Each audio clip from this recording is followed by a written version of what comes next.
Isang buwan sila napasok dyan, dalawa. Ito, after 1 week na inakyat dito, labas talaga sila, sa gabi lang pinapapasok. So, isang linggo ka lang, Idol, naglalagay sa brooderan? 5 days. 5 days, tapos baba na dito? Akyat na dito. So sa araw, labas talaga lang kahit umulan dahil kasi may ganito, extension. Dito yung pinapakain. So ito naman yung papag, after 1 month, na malaki-laki na sila, yung iba, inaakyat na doon para hiwag sila mag-stampede dito sa baba. Malinis. Yes. Kahit na-maximize natin kahit maliit yung lugar, yung espasyo doon sa baba, natutulugan ng mga sisiw, hindi sila sisikip. Okay. Idol, sa first week na ibinaba mo dito, kinakarton pa ito? Yes. Hindi tayo nag-heater. Walang heater to ha. Kasi yung mga kaibigan, yung mga nanonood dito, before, yun yung aking estilo sa aking manukan is nag-heater. Pero ito kay Sir Art, hindi ka nag-heater. Okay. Never gumamit ng electricity, never gumamit ng uling, pampainit. Natural na painit na lang, Idol, sa karton. Dahil kasi may trapal naman sila sa gabi, binababa yung mga trapal, nasa loob sila ng karton, but see to it na huwag sila sikip. Mga 20 peraso lang sila sa isang karton. Okay. So yung iba na sa ibaba naman. So yung bakit ginagawa natin yan, dahil maiwasan natin yung stampedes. Dahil kasi pag maraming laman, yung isang barn, halimbawa sikip sila, ang tendency is nag-kumpul-kumpul yung mga sisiw natin, yung nagkukusya ng stampedes at may mga namamatay. So kaya nga nilalagay natin sa karton yung purpose noon, at least mabawasan natin. At importante yung nasa box, yung sa karton, ay talagang safety sila doon. Idol, ngayon ibinabox yan. Gaano katagal silang ibinabox tuwing gabi?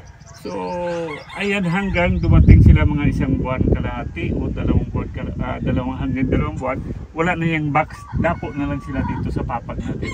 Idol, ako kasi naka-experience na reha mga kaibigan. Pumipilipit ang pitso ko dahil sa pag-aaral, ang isa nagpapapilipit ng pitso is tinamaan ng kolera. Pero ang isang dahilan bakit pumipilipit ang pitso ng sisiw? Yung dahil kasi Doc, pinapadapo natin yung sisiw sa maagang edad o yung mas bata pa. Kasi halimbawa yung 1 buwan na sisiw, pag tumapo yan, lalong-lalo na gustong-gusto natin yung maliit na dapuan dahil kaya nila.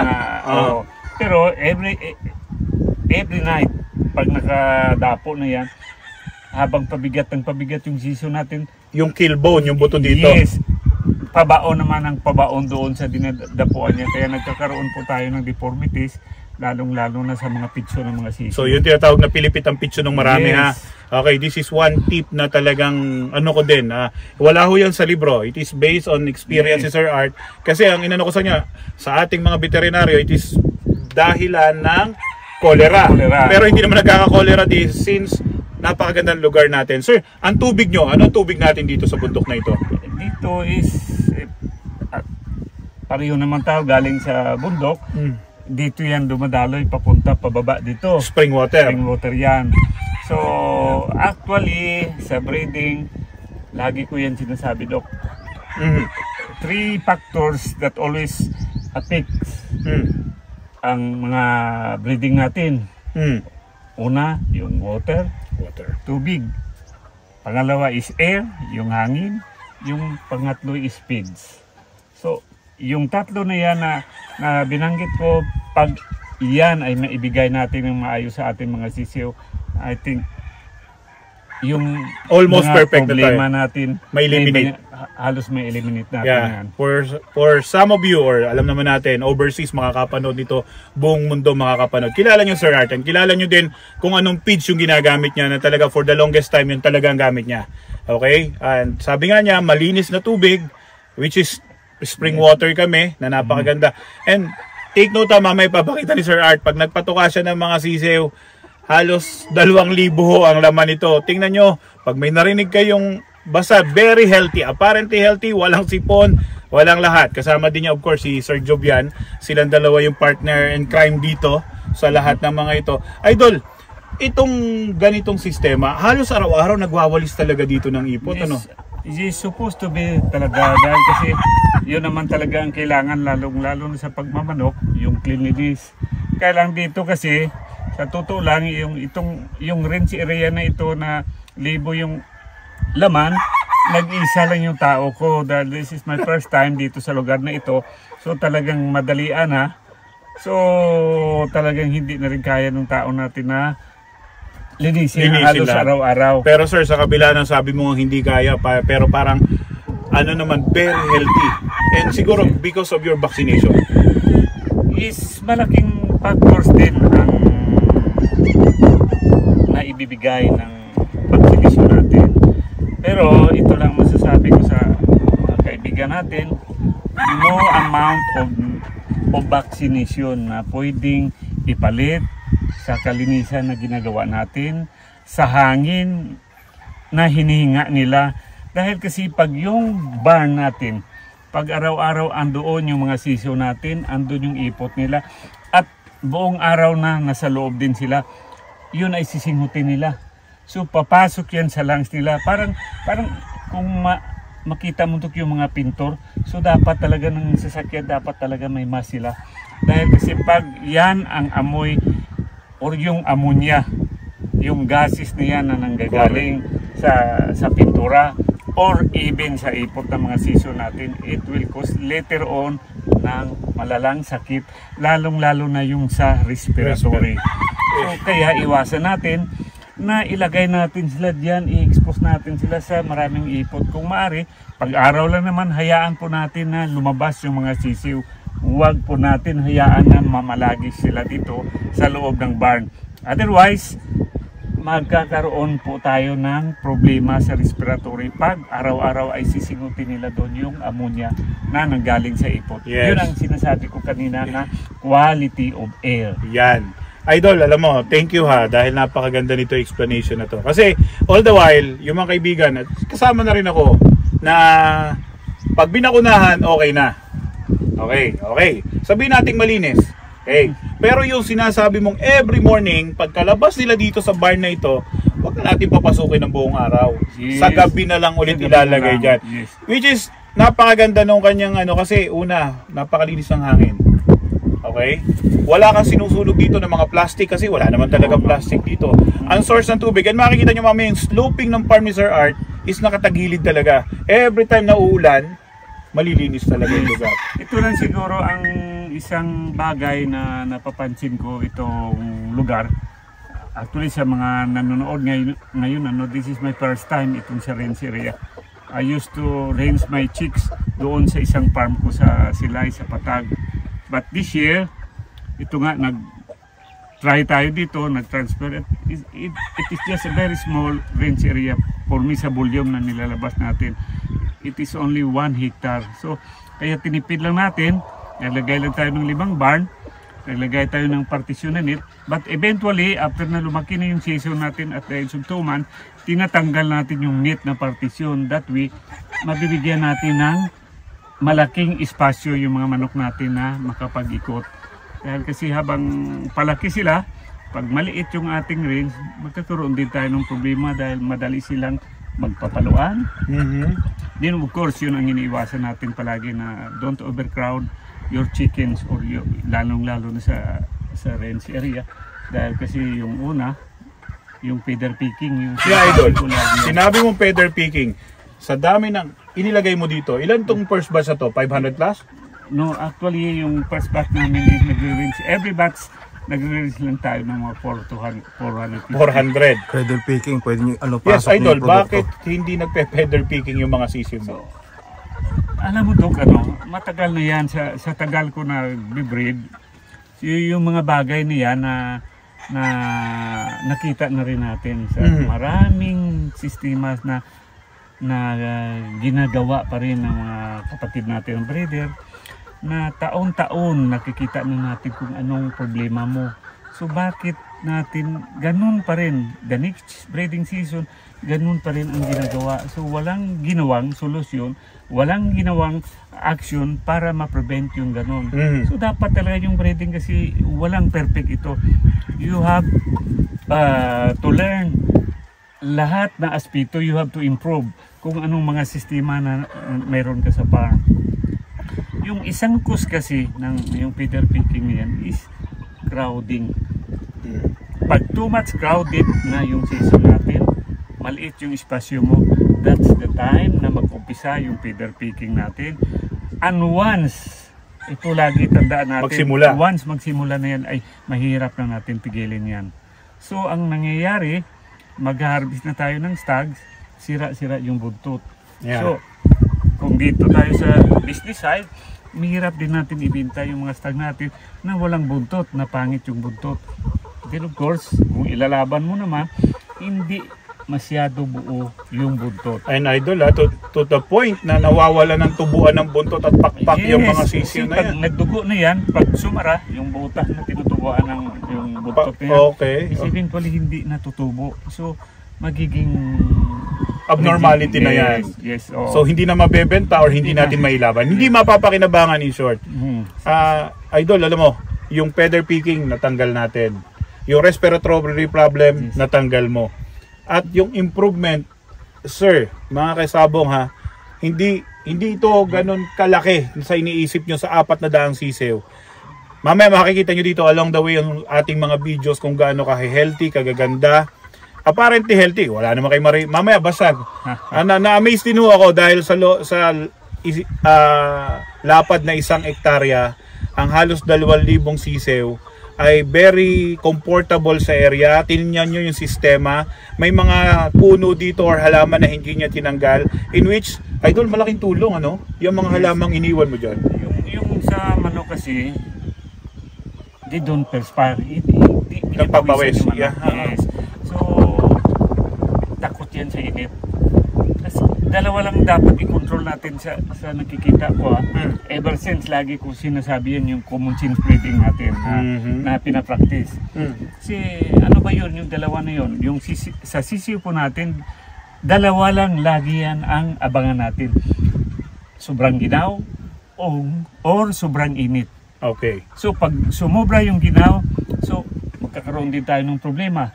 Sa mga sisiw natin, mahirap din silang lumaki. Pag sobrang init, lalong pag sobrang init dahil kasi malaking problema din, magkakaroon din sila ng sipon. Dehydration. So, yes. So yung dalawa na yan, pag makontrol natin, maibigay natin yan ng maayos sa mga sisiw natin. So may shortcut ka na sa yung breeding. Marami ka nang ma-eliminate na magiging problema mo later on. Correct. Very very true and very talaga yan, thumbs up ako doon kasi sobrang lamig, problema. Yes, sobrang init, problema. Paano kung doon ka lang sa tama? So, yun ang the best. Kasi wala nang sakit. Yes. Hanapin natin kung saan yung comfort zone. Lagi yan tarang comfort zone ng mga sisiw natin. Pag maibigay mo yan sa ating mga sisiw, Dok, maniwala ka, lalaking silang healthy at hindi ka dependent sa gamot. Yes, sir. Yes. Comfort zone. Idol, ano ba yung comfort zone na sinasabi natin pagdating sa mga sisiw natin? Kasi alam nila yung comfort zone is doon sa lugar na okay sila. Sa mga mamang manok natin, ano yung comfort zone na tinatawag natin? So dapat may lilim sila. Lilim? Na during tag-init. Importante yan. Dahil kasi walang talagang matibay na manok pag totally exposed sila sa sunlight. Correct. Kasi sinabi ko na kanina, hindi yan nagpapawis. Correct. And of course, yung sobrang ginaw naman, although yung sobrang ginaw, madali nating gawa ng paraan yan. So, kagaya ng sinabi ko sa bar, lagay lang tayo ng trapal na hindi sila totally direct hit by the air or yung ulan na tatama sa kanila, babasa sa kanila. So, common sense pa rin, Dok. So, lahat yan, hindi kailangan na mahal yung mga bagay na gagawin natin for protection sa mga sisiw natin. Iyon ay common sense dito pa rin na anong simpleng gawin natin pero may halaga na mag-protect ng mga sisiw natin. Correct. Very well said, no? Common sense. But yun nga, sobrang lamig, sobrang init, pareho yun, madidehydrate or ang mga manok naman natin is mag-accumulate ng bacteria pag sobrang lamig. Hindi, isipin nyo kung dito lang yung mga sisiw natin, buong araw yan. And idol sa mga experiences, sa mga nakikita natin, yung buong araw na bukas ito, nandyan yung mga sisiw, lumalaki ang paa ng sisiw, nagiging parang pato sila, tama ba? Is kasi ginagawa lang natin sila na doon lang sa comfort zone nila mamalagi. Ano yung comfort zone? Yung bahay nila. So doon sila magkumpol-kumpol.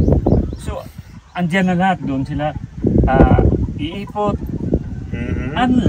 Unlike yung pinipitawan natin, hinayaan natin yung sisiw na masanay na maglakad doon. So the way, nakaka-exercise sila, nakakakahig sila, na huwag sila higa ng higa. Dahil pag dito sa loob ng barn, sigurado yan, higa lang higa yan sila. So hindi nila na maximize yung potential nila na makapag-exercise and hindi mag-develop ng sobrang taba. Tama? Yes. Sabi nga Sir Art, comfort zone. Pero may common sense pa rin.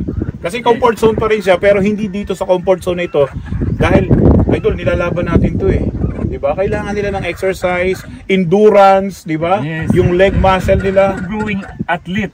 Hindi ito pang table chicken. Yeah. So, kaya yung mga bagay na yan, napakasimple, pero at least nagagawa natin ng paraan na may ibigay sa ating mga pinapalaking warrior. And idol napansin ko din dito, bukod dun sa walang feather picking, makikita nyo ho kasi mga kaibigan, mga kasabong, kapag healthy yung manok, yung balahibo nila is fully grown, yes, makintab ang balahibo. Yun yung isa talaga nung na-amaze ako nung makita ko. Actually, before ako nagpunta rito, nakita ko yan sa video mo eh. Sabi ko, wow, ang ganda ng manok. Alam nyo, sa daan-daan libong followers ni Sir Art, nakikita nyo lagi yan. Yun nung pinaanong niyang yun is, yun yung totoong manok niya. Kaya nga sabi ko, puntahan natin, tingnan natin kung anong sistema, anong ginagawa. And dito na ho tayo, mga kaibigan, mga kasabong. Kasama na natin mismo si Sir Art, si Sir Jovian. Sineshare sa atin yung mga knowledge, mga pamamaraan, kung paano niya na-attain ito. And hindi lang yun yung mga kaibigan natin sa mga expo natin. Ito ho, yung every centavo na inyo pong i-invest sa materials coming from ARL Game Farm. I think hindi ho isang napakagandang investment na eventually magiging investment din nila na pwede nilang pagkakitaan. Yes, Doc. At at least isang magandang pagkakataon din na ma-share din natin sa mga kaibigan natin na yung ARL Game Farm, nagbe-breed lang po tayo more on the breeding materials. Unang-una, sinasabi ko na dati pa yan, hindi naman talaga ako mananabong. Ang pagmamanok ay nasa dugo ko or passion ko ito. So as much as possible, dito sa ARL Game Farm, pag bumili kayo ng material na gusto nyo bilhin, na mayroon ako, ay guarantee na authentic at maayos na breeding material yung nakukuha po natin. Yeah. Ay siyempre naman sa napakahaba ng taon ng mga kasabong, mga kaibigan natin na nagbi-breed. Breeder of breeders, ika nga. And sabi nga niya, breeding is his passion. And siguro kayo, ako, babalik-balik tayo dito sa ARL Game Farm kasi I'm still looking forward for the new bloodlines and old bloodlines na po pwede kong i-upgrade.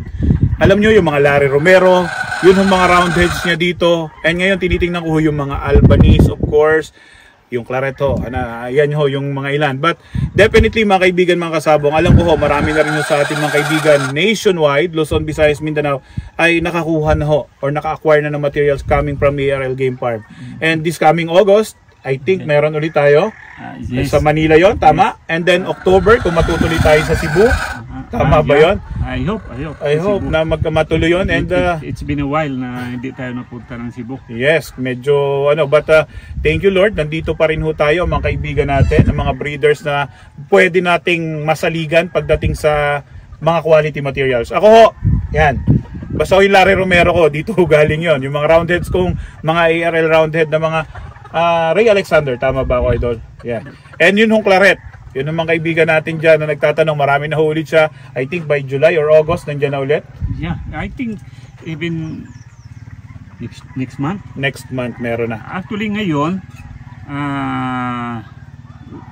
nag-umpisa na po tayo na mag-harvest. Yan. At sa totoo lang, this is my first na mag-harvest ng mag-apat na buwan. Kasi wala ako talaga magawa dahil naghabulan na sila kaysa masira yung stag. This ko na kagabi. There's always an exemption to the rule. Yes. Because before, ang tinuturo natin, 5 months or 4.5 months. So 5 months ang harvest natin. But from mismo kay Sir Art, less than 4 months iniha-harvest na para to avoid mag-away-away, masisira ang manok. Kasi kahapon, andito din ako. May isang manok na galing sa isang pin Yan, nagabulan sila talaga.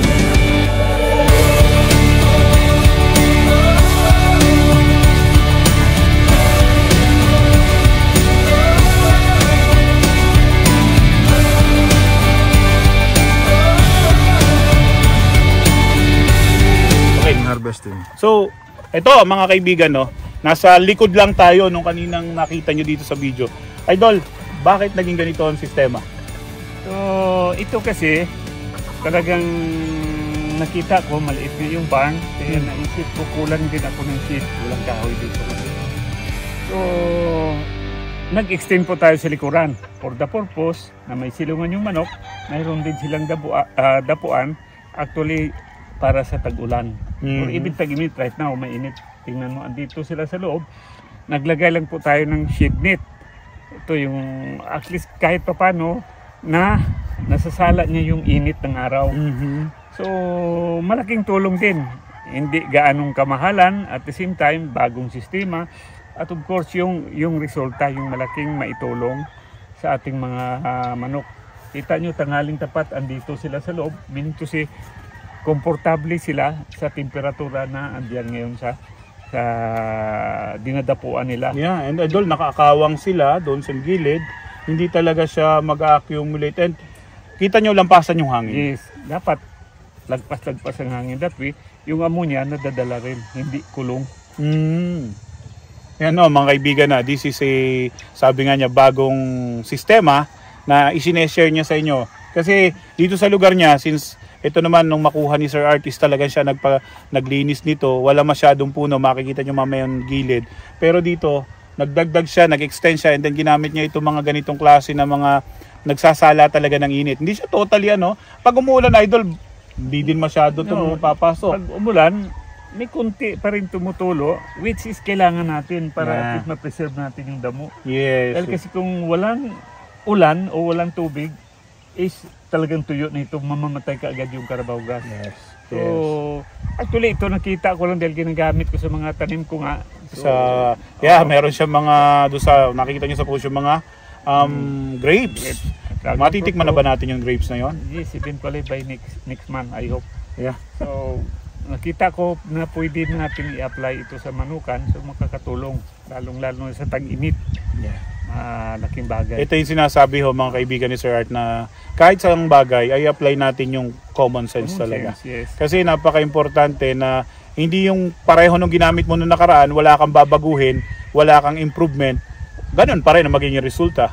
Kasi sabi ko nga, ito ho yung, kaya una ko nakita sa post niya talaga, pinuntahan ho namin, and ito talaga, mamaya pag nagpakain ho sila ng manok, yung kita nyo mga first post ni Sir Art, reality ho, hindi ho yan, wala ho yung ano bang tawag doon, camera tricks or something, hindi ho, ano talaga, very healthy. And you know, number one is, idol, sa isang linggo, ilang beses ka pumupunta rito? Kay ni Sir Job yan. So dito nga, ako to, kilala mo ako, talagang kumakati yung paa ko talaga every time I have chicks, maliliit na sisiw sa farm, kung po pwede lang araw-araw. At ganun talaga i-advise po natin sa mga gusto mag-breed, always have your footsteps sa inyong manukan.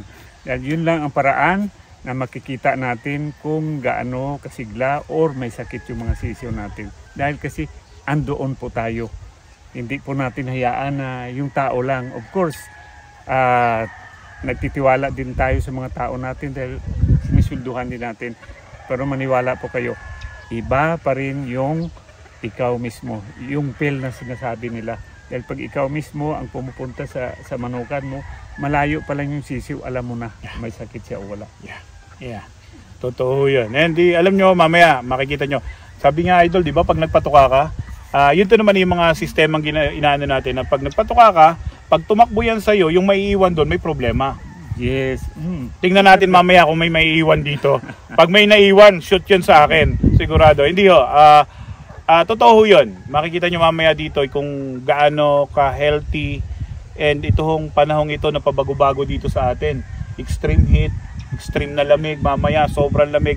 And if bigla na lang unexpectedly, talagang yung ulan, buhos talaga dito. And still, mamaya ho, or dito, talagang wala akong marinig na pisik, halako, sipon, kahit ganito kainit yung araw ha. Kasi usually yan yung nagiging problema, idol, ng mga kaibigan natin, na pag uminit na ang araw, ang mga tubigan nila hindi ganong kalimit na Samoviu na napapalitan. So talaga, idol, di ba? Yun yung nagiging cost ng pagsipon nila. At yung sinasabi nila, minsan isasalpok pa na lang yung stag nila, nangingitim na. So dito pa lang nag-uumpisa na yon, correct? Yes. Ah. Lahat kasi, kagaya ng sinabi ko kanina, yung sakit na mga manok natin, doon pa lang nag-umpisa ya doon, yung sisiw pa sila, yung accumulation ng ammonia. yung ammonia. Eventually nagmanifest lang nung lumaki na sila, pero yung baga mismo noong baga nila, carrier na sila. Yes, mahina na yung resistensya ng manok dahil nga exposed na sila sa ammonia. Correct, idol.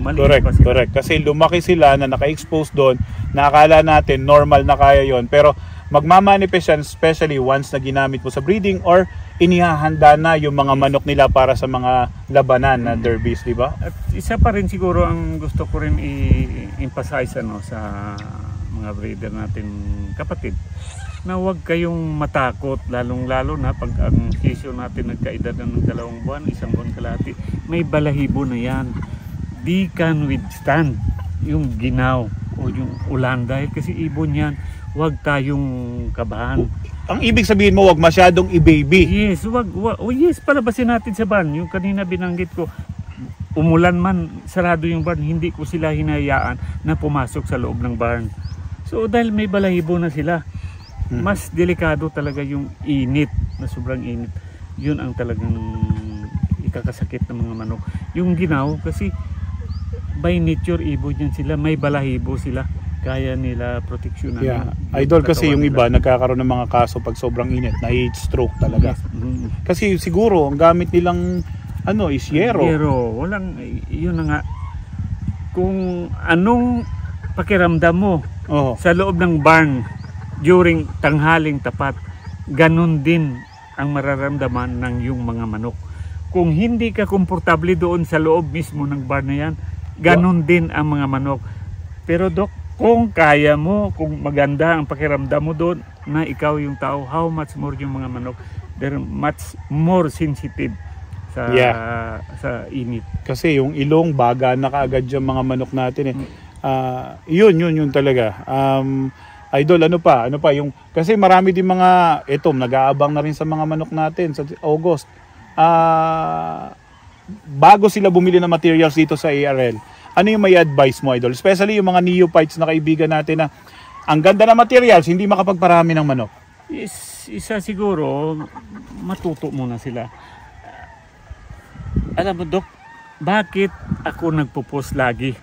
Sa totoo lang, hindi na para ipagyabang. Para ipagyabang. Dahil, for what? Yung purpose natin na nagpo-post doon, para i-share natin yung idea na mapupulutan nila ng idea na sila mismo yung mag-improve pa. Dahil kasi itong breeding, even the backyard breeder, the small breeder, may mga idea yan na pwede natin kapupulutan. So ako, kumukuha ako ng idea doon. Pag mapunta ako sa maliliit na farm, tinitingnan ko yung mga pasilidad o yung mga sistema nila na ginagawa. So may nakukuha tayong idea doon.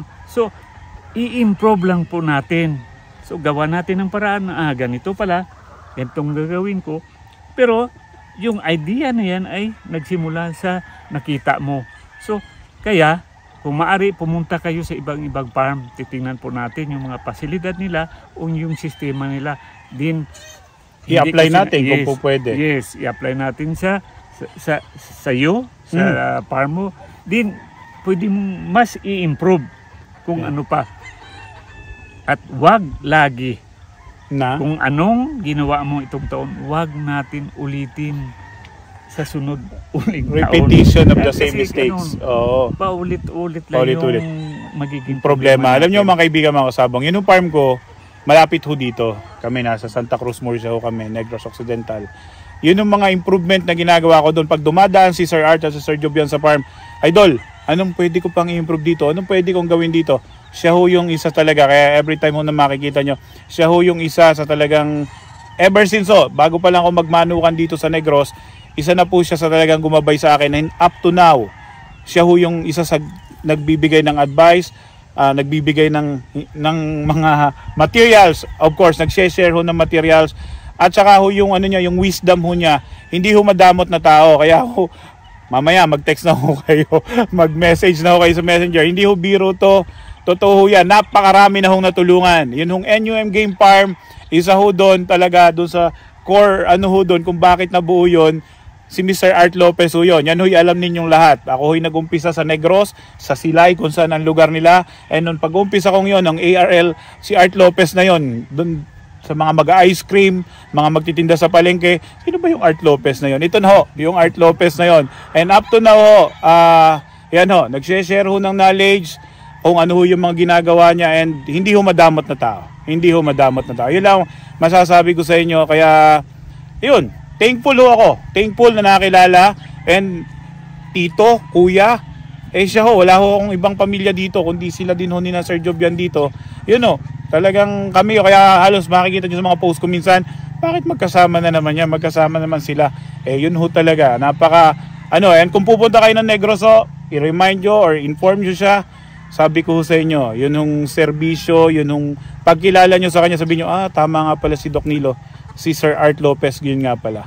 Idol, ano pang natin, pupuntahan natin dito mamaya, kasi itong ating bidyong ito, mapapanood nyo ito siyempre sa YouTube, sa Sabong TV, and of course sa lahat ho ng mga seminars natin buong Pilipinas.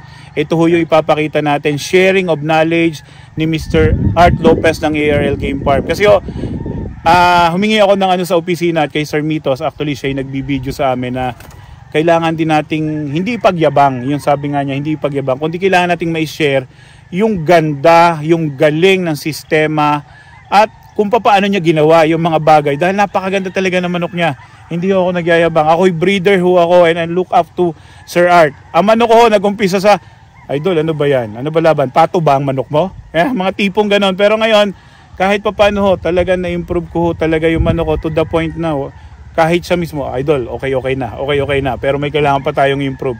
Ganun ho. And wag nating, ako bilang isang magmamanok din ho, na backyard na magmamanok, accept new ideas. And even siya, di ba? Kahit ako, Dok. Kasi itong pagmamanok, walang perfect dito. Ito ay walang katapusan na pag-aaral. So dapat talaga wag tayong maya magtanong. Kasi sa pagtatanong, doon tayo matututo. Dahil kasi kung ipagyabang po natin na tayo'y alam na lahat, hindi po pwede. Dahil close na. Wala tayong pag-uusapan doon. Wala nang room yan for improvement. Itong breeding kasi, nasabi ko na walang perfect. We need to improve. Taon-taon yan. Correct. Sa ating mga ginagawa. Idol, anong oras tayo magpapakain ng manok? Magpapakain ba ngayon? Ngayon, pwede na. Pwede? Okay, so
months old, this coming May 18. Pero tingnan mo, Doc. Andiyan na yung sinasabi ko kanina buntot. Ito sa stag Ganda, ito. ganda. Yun na. So, ito maganda. Walang Sira. sira. So, ito last night, ito kalalaki yung pinaharvest ko dahil Tingnan nyo ang mata, kung gano'n kapupula ang mga mata. Sign of good health and hybrid talaga siya. Ang paa nila, yan ang paa, ganda ng paa. yung kanina na pag-usapan natin yung pilipit na pitso, tingnan mo, dahil hindi ako nagpapadapo ng maagang edad. Pwede nang ano. Ito ho, baka humadala ito sa August, no? Yan, tingnan nyo ho, mata, katawan, balanse. Yun ang paa na sinasabi natin hindi malalaki. Ang ganda ng paa. Talagang ibig sabihin, naka-range ho talaga sila na mabuti. Nakakatakbo. Kita nyo naman, mainit ngayon. Kanina na nagbibideo kami, uulan ng forma. Ngayon, hindi umulan. Pero tingnan nyo mga manok kung gaano kagaganda. Tingnan nyo ang mukha. Yan ho. Ano yan ha? Dito, kahuhuli lang yan. Kahit anong hulihin namin, wala naman ho tayong makita na respiratory problem. Kasi nga, doon sa mga engineer kaninang mga inputs ni Sir Art, talagang makikita natin na yan na mata. Importante talaga, idol, na materials din mapupula ang mata, ano? Yes. Kasi nakikita na natin yung hinahanap natin kaysa yung sabihin pa natin na baka. Sometimes yung baka hindi nangyayari yun. Mabuti na yung nakikita na natin. Napipili na natin ng maayos yung mga gusto natin gamitin sa breeding. Ito last year naglaban ho dito ng Pure Hatch sa labanan sa Bacolod. I think tayo, 70% yung winning ng mga, syempre of course may natatalo din ho, pero 75, ilan yung nilaban natin? Mga yung ito, sinubukan ulit namin ditong ilaban sa Negro, sa Bacolod, sa Stagan. So, I think 70 or 73% yung aming may ilan ho na medyo mas magaling yung kalaban, magaling ho yung kalaban, natalo kami. But yun nung talaga, pukpukan ho, talagang nandun ho yung tinatawag na nagda-drag fight ho, yung gameness nila, nandun ho talaga. Yan, may narinig kayong umiiyak na manok na kalabas yata ho. Pwede ng pantali Yung karlaki. Ito, and then may mga kanawayons din ho dito, of course. Isa ho yun sa, dito, new, siguro 3 years mo ba dinevelop, idol, ang kanawayon? Yes. Basically, that's a, talaga, gray, idol. Melsim's gray. Melsim's gray, pero naging kanawayon siya. Ito naman ho, ilang taon na ito, idol, bloodline na to. Ito yung legacy ng AR. Matagal na talaga dahil kasi nung mag-umpisa tayo, hindi pa tayo kilala. Dito na talaga yung pinag-umpisa natin. Dito na tayo nakilala sa puti. Okay, more than 20 years. Still, ang white hatch, kung ano yung white hatch dating ni Sir ARL, yun pa rin yan. This is how good breeder he is. Talagang na-maintain natin. Even yung mga kaibigan natin ngayon, kung paano nyo gagawin yung pagbibreed na hindi mawawala, yung quality, yung itsura ng manok nyo, from the start ng breeding nyo up to the point na makailang taon na kayo. Ito ho yung isang halimbawa nun. Ito ho, ilang taon na to? May 20 years na ba to sa, imagine nyo, 20 years and still, the same. The same ho ito. May mga binago tayo. The very first white hats na nagawa po natin is Picom? Yes, Picom, and it's Doc Robinson hats. Uh-huh. Now, Gilmore hats na yung laman nito. Pero still, ang itsura nila, yung pa rin ho yung So, Doc Robinson, yes. Alam ko naman yung iba sa inyo, talagang subaybay din yung ARL na paggawa, ang legacy ng white hats. And right now, Gilmore ngayon na nakapasok dito. So, mas iba ho yung palo ng Gilmore. Makikita niyo naman yung mga nakumukuha dito ng mga bloodlines sa Gilmore. And yung mga blacks, idol, yan pa rin ba yung mga Melsim's black? Melsim's black, yes. Gaganda ng suka to. Pwede ko na ba itong pakawalan? Yes. Kita niyo yung balance. 4 months pa lang.